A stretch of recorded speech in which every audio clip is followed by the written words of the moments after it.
السلام عليكم ورحمة الله. الحمد لله الذي وحده والصلاة والسلام على من لا نبي بعده ما بعد. فأعوذ بالله من الشيطان الرجيم. بسم الله الرحمن الرحيم. وقل رب زدني علما. সকল প্রশংসা আল্লাহ সুবহানাহু ওয়া তাআলার জন্য, যিনি আমাদেরকে আজকে আল্লাহর ঘর মসজিদে সালাতুল মাগরিব আদায় করে দিনী হালাকায় বসার সুযোগ দান করেছেন। আলহামদুলিল্লাহ। দরুদ ও সালাম প্রিয় নবী মুহাম্মদুর রাসূলুল্লাহ সাল্লাল্লাহু আলাইহি ওয়াসাল্লাম। আজকের অনুষ্ঠানের সম্মানিত সভাপতি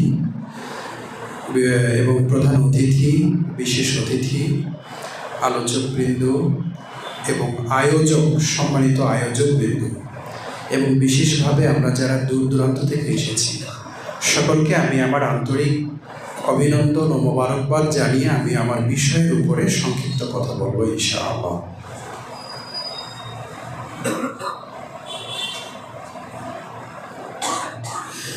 সম্মানিত সুধী, আমরা জানি যে ইলম অর্জনের যে গুরুত্ব, এ ব্যাপারে আমরা অনেক আয়াত এবং হাদিস আমরা জেনে থাকব। আল্লাহ সুবহানাহু ওয়া তাআলা এ ব্যাপারে বলেছেন, ইয়ারফাউল্লাহু আল্লাযীনা আমানু মিনকুম ওয়াল্লাযীনা উতুল ইলমা দারাজাত। যারা ঈমান এনেছে এবং যাদেরকে ইলম দেওয়া হয়েছে, জ্ঞান দেওয়া হয়েছে, এদের মর্যাদা আল্লাহর কাছে অনেক বেশি। সুবহানাল্লাহ। এবং আমরা একথাও জানি যে মাসতামা কওমুন ফি বাইতিন মিন বুয়ুতিল্লাহি ওয়া ইয়াতলুনা কিতাবাল্লাহ ওয়া ইয়াতাদারাসুনা। যখন কোনো কিছু মানুষ আল্লাহর ঘর বলতে মসজিদে একত্রিত হয়, ইয়াতলুনাল কিতাব, এবং তারা ইয়াতলুনাল কোরআন, এবং তারা কোরআন তেলাওয়াত করে, ওয়া ইয়াতাদারাসুনাহু, এবং এই কোরআনের যে অর্থ, এর যে ব্যাখ্যা, এর যে উদ্দেশ্য, এগুলো বিষয় একে অপরকে শেখায়। মানে নিজে নিজে কি শেখা যায়? ওস্তাদ তো লাগে, তাই না? তো একজন শেখে আরেকজন শেখায়। তাহলে এই অনুষ্ঠানটাকে আল্লাহ রাব্বুল আলামিন এতটাই ভালোবাসেন যে ইল্লা নাযালাত আলাইহিমুস সাকিনা, আল্লাহর পক্ষ থেকে এক জাতীয় প্রশান্তি আল্লাহ নাজিল করেন। ওয়া হাফাতুহুমুল মালাইকা, এবং এই অনুষ্ঠানটাকে, এই যে কোরআন শিক্ষা এবং শেখানো আল্লাহর ঘরে যে চলছে, ফেরেশতারা এসে ঘেরে ফেলে, এবং একজন ফেরেশতারা এসে ঘিরে ফেলে এভাবে যে এভাবে ডানা বিছিয়ে দেয়। তো আরেকজন ফেরেশতা এসে ডানা বিছিয়ে দিল, দিয়ে সকলের ডানা, আমার ডানার সাথে আপনার হাত, আপনার এভাবে মিলে গোল হবে না, এভাবে এই মাহফিলটাকে ফেরেশতারা ঘিরে ফেলে। এবং এটা কতদূর পর্যন্ত? এইটা একদল ফেরেশতা নিচে ধরলো, এর উপরে আরেক দল ফেরেশতা, এর উপরে আরও একদল ফেরেশতা, এভাবে মাঝখানে রেখে একদম আকাশ পর্যন্ত একটা গ্রুপ এভাবে লম্বা হয়ে চলে যায়। এই অনুষ্ঠানটাকে ফেরেশতারা এভাবে সম্মানিত করেন। তো আমরা এরকম একটা অনুষ্ঠানে এসেছি, এটা সত্যি একটা সৌভাগ্যের ব্যাপার। আর আমার আলোচ্য বিষয় ঠিক এটাই। এবং সম্মানিত সুধী, আল্লাহ রাসূল সাল্লাল্লাহু আলাইহি সাল্লাম বলেছেন, মান গাদা ইলাল মসজিদি লা ইউরিদু ইল্লা আন ইয়াতাআল্লামা খায়রান আও ইয়ালামা। কোনো ব্যক্তি যদি মসজিদে আসে, উদ্দেশ্য হলো একটাই, সে ইলম শিখবে, সে জানবে, দিনকে জানবে, এটাই তার উদ্দেশ্য, ভালো কিছু শিখবে। আপনারাও তো দিন শেখার জন্য এখানে আসছেন নাকি? আচ্ছা, আমি একটু এর ফাঁকে একটা কোশ্চেন করে নিই যে আক্কেলপুর পৌরসভার ভিতরে যাদের বসবাস, একটু বেয়াদবি না করলে আমি একটু হাত দেখতে চাই, মানে পৌরসভার ভিতর থেকে কারা এসেছেন? আলহামদুলিল্লাহ, পৌরসভার লোকজনই বেশি, জাযাকাল্লাহু খায়র। ঠিক আছে, আলহামদুলিল্লাহ। আমি এটা একটু জানলাম যে আসলে ওই দূর দূরান্ত থেকে কতটা আসছে আর আপনাদের উপস্থিতিটা কেমন, এটা একটু জানলাম আর কি। আলহামদুলিল্লাহ। তো প্রিয় সুধী, আল্লাহ রাসূল সাল্লাল্লাহু আলাইহি সাল্লাম বলেছেন, যখন কোনো ব্যক্তি মসজিদে আসে উদ্দেশ্য শুধু দিন শেখার জন্য, এই একটাই উদ্দেশ্য, অন্য কিছু না, হয় সে শিখবে অথবা শেখাবে, তাহলে কি জানেন আল্লাহ রসুল কি বলেছেন? কানা লাহু কাআজরি হাজ্জান তাম্মা, একটা পরিপূর্ণ হাজ। কি বললাম আপনারা বলেন? একটা পরিপূর্ণ হাজ, অপূর্ণ হাজ না। মানে আমাদের অনেক সময় হাজি সাহেবরা কিন্তু হজ করতে যায়, ভিড়ের ভিতরে কিন্তু ওই অনেক কাজ করতে পারে না।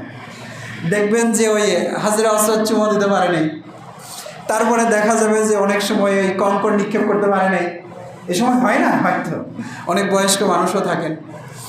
তো আল্লাহ রসুল বলেছেন যে একটা পরিপূর্ণ হজ এর নেকি ওই বান্দাকে দিয়ে দেওয়া হয়।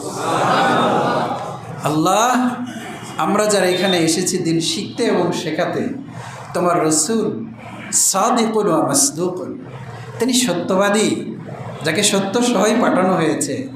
আজকে আমাদের এই মাহফিলটাকে, এই অনুষ্ঠানটাকে তুমি কবুল করো এবং আমাদের প্রত্যেকের আমলনামায় একটি পরিপূর্ণ হজের নেকি দান করো।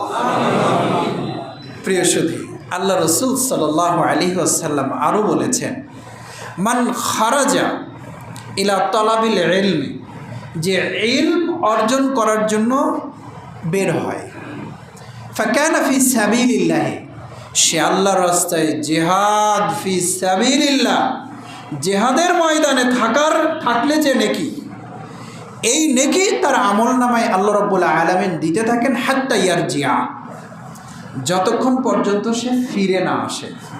তাহলে ফিরে না আসা পর্যন্ত, যতক্ষণ থেকে বাড়ি থেকে বের হবে আর ফিরে না আসা পর্যন্ত জিহাদের ময়দানে থাকার যে ফজিলত, এই ফজিলত আল্লাহ রাব্বুল আলামিন বান্দার আমলনামায় দান করবেন। কে বলেছেন? প্রিয় রাসূল সাল্লাল্লাহু আলাইহি সাল্লাম বলেছেন। আল্লাহ, আমরা তোমার দিনকে শেখার জন্যই, শেখানোর জন্যই আমরা এখানে এসেছি।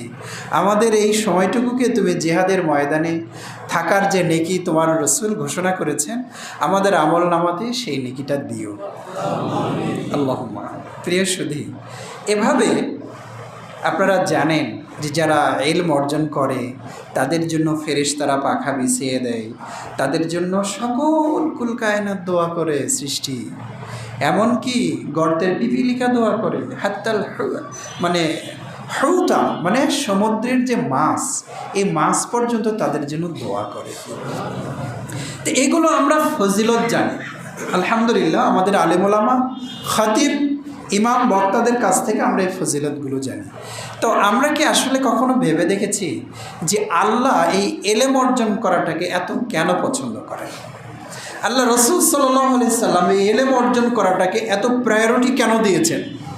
মানে এলেম কেন, দিনই এলেম অর্জনটা কেন করতে হবে? করলে এই ফজিলত আছে, ঠিক আছে, ইট ইজ ভেরি গুড, কিন্তু আমরা করব কেন? ফজিলত লাভের জন্য, এইটা একটা উত্তর অবশ্যই, কিন্তু এর পাশাপাশি আমাদেরকে আরও কিছু বিষয় জানা লাগবে। কারণ আমার আলোচ্য বিষয় হচ্ছে সহি দিন শিখার যে গুরুত্বটা, এর যে মানে তাৎপর্যতা, কেন দিন শিখতে হবে। তো এইটা বিষয়টা আপনাদের সামনে আমি একটু এভাবে তুলে ধরতে চাচ্ছি যে শুধু পৃথিবীতে আমরা কিন্তু প্রত্যেকের কাজ কিন্তু শিখি, তাই না? যে কাজ শেখে সে কাজটা ভালোভাবে করতে পারে, এটা আমরা সকলেই জানি। তো আমরা মুসলিম, ইসলাম আমাদের দিন, আল্লাহ সুবহানাহু ওয়া তাআলা এই দিনকে পাঠিয়েছেন। এ বিষয়ে যদি আপনি আমি ইলম অর্জন না করতে পারি, তাহলে আপনি আমি কি করব? আচ্ছা, আপনাকে আমি একটা প্রশ্ন করতে চাই যে আচ্ছা বলেন তো, একজন মানুষের জন্ম থেকে মৃত্যু পর্যন্ত, হেয়ার অ্যান্ড হেয়ার আফটার, ইহকাল এবং পরকাল, এমন একটা জায়গা দেখাবেন, একটা জায়গা দেখাবেন যে এই জায়গায় আপনাকে দিন মানতে হবে না। ধরে নেন যে আমি ঘুমাবো কিভাবে, এটার জন্য কোনো দিন নেই, এরকম কেউ বলবেন? আপনি ঘুমাতে গেলে অজু করে ঘুমাবেন, ডান কাতে ঘুমাবেন, আল্লাহ বিসমিকা মতো বলবেন, আয়াতুল কুরসি বলবেন, আমল আছে না নাই? আচ্ছা, ঘুম থেকে উঠলে কি করতে হবে? এই জায়গায় মনে হয় শরীয়ত নাই, আছে। এভাবে আমি একটা উদাহরণ দিলাম, যেহেতু সময় সংক্ষিপ্ত। তো আপনি জীবনের একটা ক্ষেত্র আপনি কি আমাকে দেখাতে পারবেন? ক্যান ইউ শো মি, যে যেখানে আপনাকে দিন বা শরীয়ত ওই জায়গায় না মানলেও চলবে, এমন কি কোনো মানুষের জীবনের কোনো একটা ক্ষেত্র বা কোনো সেকেন্ড আছে? আপনারা কি বলেন? নাই। কিন্তু আমি তো একটা সেক্টর জানি যে ওই ক্ষেত্রে কিন্তু দিন লাগে না। আমি একটা জানি, বলেই নি নাকি, ওটা হলো রাজনীতি। রাজনীতির সাথে ইসলামের কোনো সম্পর্ক নাই। মানে রাজনীতিতে আপনি যত কাজ করবেন তখন আপনার কি লাগবে না? দিন লাগবে না।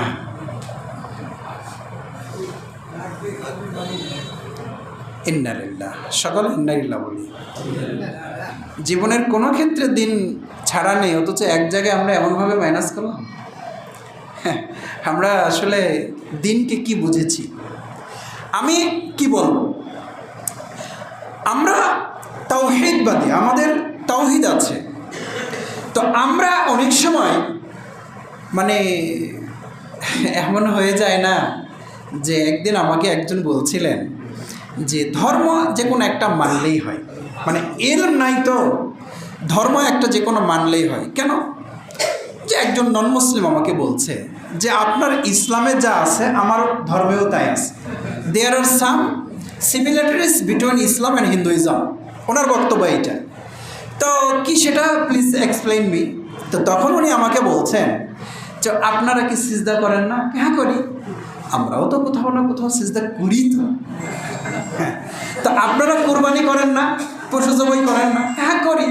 তো আমরাও তো কোথাও বলি দেওয়ার নামে তো কিছু জবাই করি। তো তো আপনারা কি রোজা থাকেন না, সিএম থাকেন না? হ্যাঁ থাকি। তো তো আমরা তো মানে উপবাস থাকি। তো আরে বাবা না, একটু পদ্ধতিগত ভিন্ন আছে, ওইটা তো আপনাদের ভিতরেও ভিন্ন আছে। আপনারা কেউ আমিন জোরে বলেন, কেউ আসতে বলেন, কেউ বুকে হাত বাঁধেন, কেউ নাভির নিচে হাত বাঁধেন। আপনাদের ভিতরে ভাগ নাই? তা না হয় আমাদের ভিতরেও ভাগ আছে, কিন্তু আমরাও তো কুরবানি করি। তো তো বললাম যে আমাদের আল কোরআন আছে, এটা কি আছে আপনাদের? নাই। মানে আমাদেরও তো ওই রামায়ণ মহাভারত এরকম আছে তো কিছু রে বাবা।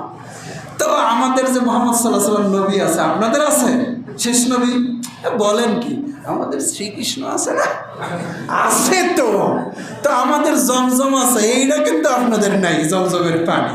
আমি তো ধরে ফেলছি, জিততে তো হবে, বুঝলেন না? তখন বলছে হুজুর বলেন কি, আপনাদের জমজমের ওটাতে কূপ, আমাদের গঙ্গা আছে। আরে গঙ্গার পানির সাথে কি আপনার জমজম পারে নাকি? হ্যাঁ, কোথার সাথে কি তুলনা করেন? তা আমাদের একটা পিলগ্রিমস একটা প্লেস আছে যেখানে আমরা ফর ওই গো টু মুসলিম, ওই গো মুসলিম টু দ্য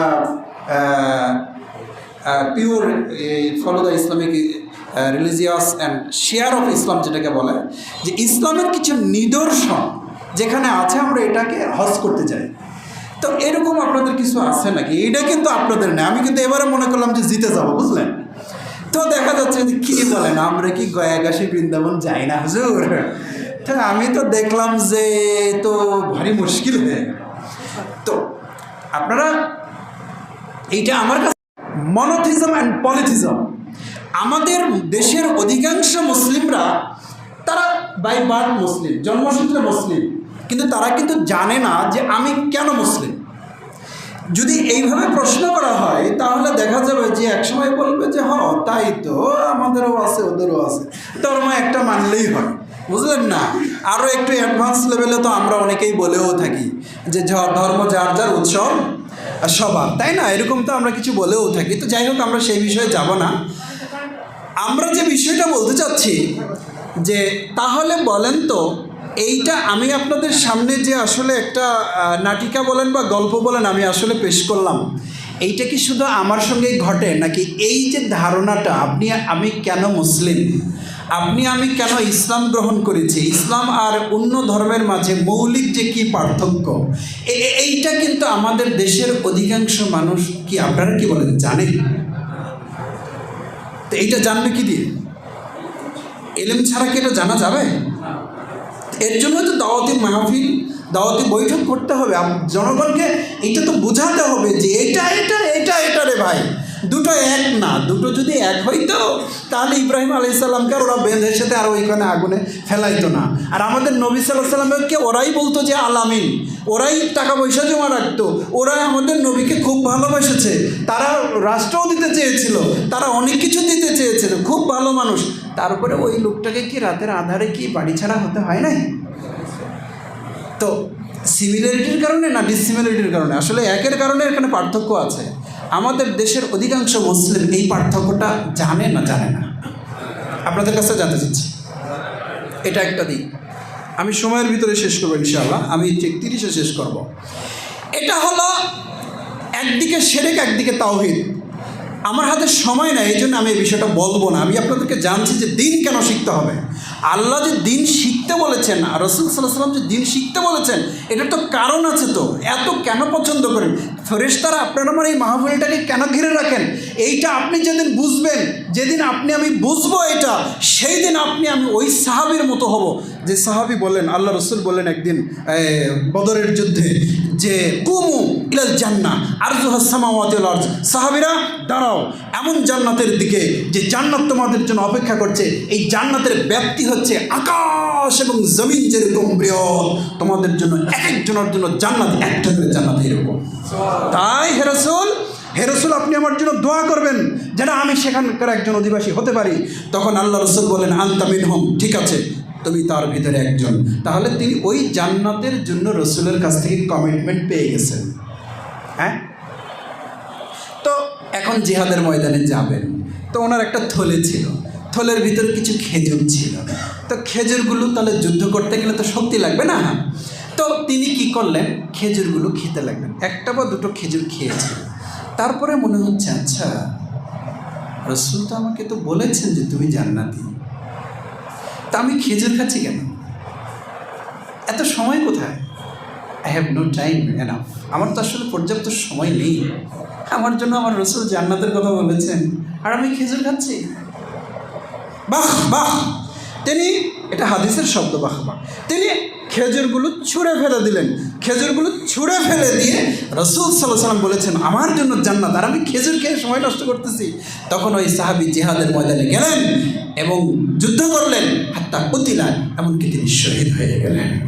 এই ইলম যেদিন আপনার আমার অর্জন হবে, যেদিন আমি রসুলের কথা, আল্লাহর কথা যেদিন আমরা এইভাবে বুঝতে পারবো, সেদিন মনে হবে না আমার ছেলে আছে, আমার মেয়ে আছে, আমি কেবল বিবাহ করেছি, আমার চাকরি আছে, আমি মরে গেলে কী হবে, আমার দিন মানতে গেলে এত সমস্যা, আমি এখনই দাঁড়িয়ে রাখবো, আমার বয়সে এত কম, আমি টাকনোর উপরে এখনই প্যান্ট পরবো, মানুষ বলবে কিরে এর কি ছবি হয়ে গেল নাকি, আমি এখনই আমার ইসলামিক ড্রেস আমি পরবো, এই এত সকালে, এইটা তো হয় না।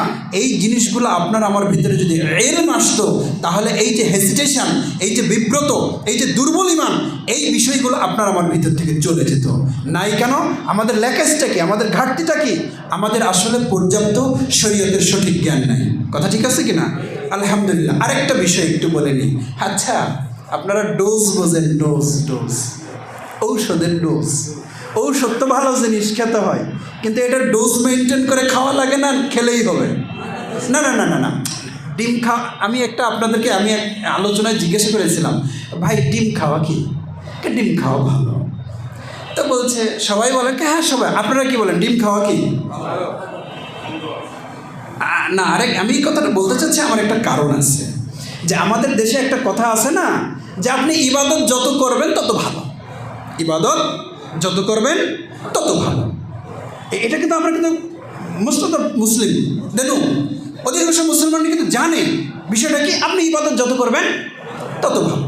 এইটার ইবাদত যত করবেন তত ভালো, এই কথাটা ভুল। এই কথাটা কি? হ্যাঁ, এই কথাটা সঠিক তাহলে কোনটা? রাসূলুল্লাহ সাল্লাল্লাহু আলাইহি সাল্লাম যতটুকুন কাজকে ইবাদত বলে স্বীকৃতি দিয়েছেন, অথবা সাহাবীগণ যতটুকুন কাজকে ইবাদত হিসাবে আমল করেছেন, অতটুকুনই ইবাদত, এর বাইরে কোনো কাজ ইবাদত নয়। আপনারা এই জিনিসটা বুঝতে একটু মনে হয় কঠিন হয়ে গেল। আমি একটু সহজ উদাহরণ দিই। দুধ খাওয়া কি? আপনারা এখন সবাই বলেন দুধ খাওয়া কি? ভালো। ডিম খাওয়া কি? যত ডিম খাবেন তত ভালো। এই জন্য সকালবেলা একটা মানুষ 10টা ডিম খাইছে, বুঝলেন? ডিম খাওয়া কিন্তু পুষ্টিকর জিনিস। দুপুরে আবার বাড়ছে 10টা, বিকাল 3টা হয় নাই, ও রাতের বেলা ওর স্ত্রীকে বলে রাখছে ডিম খাওয়া কিন্তু ভালো, বুঝলেন? আমার কিন্তু 3 বেলা কিন্তু 10টা করে ডিম খাওয়াইতে হবে। সকালে 10, দুপুরে 10, রাতে 10, বুঝলেন? বিকাল 3টা হওয়ার পরে কোথায় ডিম আর কোথায় কি, বুঝলেন? জীবন নিয়ে টানাটানি, বুঝলেন? এইটা হলো। তো এখন কেউ যদি বলে ডিম খাওয়া কি, সবাই বলবে ভালো। এটা কি নিয়মের ভিতরে ভালো নাকি ওভারডোজ খেলে ভালো? শুনুন, ইবাদত অবশ্যই ভালো, তবে রাসূলুল্লাহ সাল্লাল্লাহু আলাইহি সাল্লামকে দুনিয়াতে কেন পাঠানো হয়েছে? তাকে ওস্তাদ হিসাবে, টিচার হিসাবে, গাইড হিসাবে পাঠানো হয়েছে। তিনি যতটুকুনকে ইবাদত হিসাবে বলেছেন, তিনি যতটুকুনকে শরীয়ত নির্ধারণ করে গেছেন, এতটুকুনই শরীয়ত, এতটুকুনি ইবাদত। এর বাইরে অতিরিক্তটা ইবাদত নয়, এটাকে বলে বিদআত। বিদআত করলে কি হয়? বিদআত করলে কি হয়? হাউজে কাউসারে রাসূলুল্লাহ সাল্লাল্লাহু আলাইহি সাল্লাম হাউজে কাউসারে এই কাউসার থেকে পানি পান করানোর জন্য পিয়ালা নিয়ে অপেক্ষা করবেন। তো কাদেরকে ওই হাউজে কাউসার থেকে তাড়িয়ে দেওয়া হবে বলেন তো? যারা বিদআতকারী। তো যারা বিদআত জিনিসটা তাহলে একটা ভয়াবহ জিনিস। এলেম অর্জন করতে হবে শিরিক সম্পর্কে, এলেম অর্জন করতে হবে বিদআত সম্পর্কে। আজকে আমার সময় নেই, এই জন্য আমি আসলে এই তাওহীদ এবং এই বিদআতের ব্যাপারে, তাওহীদের বিপরীত শিরিক, সুন্নাতের ব্যাপারে বিপরীত বিদআত, এই বিষয়ে যে জ্ঞান অর্জন করতে হবে, এলেম অর্জন করতে হবে, আমি বিষয়টা বলতে পারলাম না। শুধু এতটুকুন আমি বলে আমি আমার আলোচনা শেষ করতে চাচ্ছি যে এই বিষয়ে আপনাদের গুরুত্ব থাকতে হবে। যে কোনো জিনিস ইবাদত হতে পারে না। হুজুর বলেছেন, আমি বলেছি, ইবাদত মানেই যত করবেন তত ভালো হতে পারে না। রাসূলের সুন্নাত মোতাবেক যতটুকুন হবে অতটুকুন আল্লাহ রাব্বুল আলামিন ইবাদত হিসাবে, আর যতটুকুন রাসূলের সুন্নাহ হিসাবে নয়, ওই ইবাদতটা আপনি যত নামাজ পড়েন, যত হজ করেন, যত সিয়াম পালন করেন, ওইটা ইবাদত হিসাবে আল্লাহ নেবেন না। কথাটা কি বোঝা গেছে? এ ব্যাপারে অসংখ্য আয়াত এবং হাদিস আছে। তাহলে আমাদের দেশের এই যে একটা মিসকনসেপশন, আমাদের আলেম ওলামারাও তো কথা বলি থাকে, আমরাও তো বলে থাকি যে যত করবেন তত ভালো, কিন্তু আমরা আজকে বলছি না, সুন্নাত মোতাবেক যত করবেন তত ভালো। সুন্নাতের বাইরে ওটা ইবাদত না, ওটা কি হয়ে যাবে? বিদআত হয়ে যাবে, এটা ক্ষতি হয়ে যাবে, হাউসে কাউসারের পানি পাওয়া যাবে না। এই যে বিষয়গুলো, এই জিনিসগুলোকে জানতে হবে না আপনাকে আমাকে? হ্যাঁ, কবে জানবেন? আর কতদিনে জানবেন? অন্ধ হয়ে থাকলে তো চলবে না, আমাদের এই বিষয়গুলো জানা দরকার। তো দিনই সঠিক ইলম জানার যে কি ফজিলত, আল্লাহ কেন এই কথা বলেছেন আর রাসূল কেন বলেছেন, এগুলোর কথার ভিতরে এই হিকমতগুলো লুকিয়ে আছে। যদি কোনোদিন সময় হয় চেষ্টা করব। আমি সকলের সুস্বাস্থ্য এবং সুন্দর জীবন কামনা করে আমরা দ্বীনি ইলম অর্জনের যে গুরুত্ব এবং তাৎপর্য, আমাদেরকে যে দ্বীনি ইলম শিখতেই হবে, না হলে ইহকালও শেষ, পরকালও শেষ। আল্লাহ পাক আপনাকে আমাকে সঠিকভাবে দ্বীনি ইলম শিখে ইহকালে আমল করার এবং পরকালে নাজাত পাওয়ার জন্য মনোনীত করুন, মঞ্জুর করুন। আমরা সকলেই বলি আল্লাহুম্মা আমিন। এই কথা বলেই আমি আমার আজকের সংক্ষিপ্ত বক্তব্য এখানেই শেষ করছি। আসসালামু আলাইকুম ওয়া রাহমাতুল্লাহ।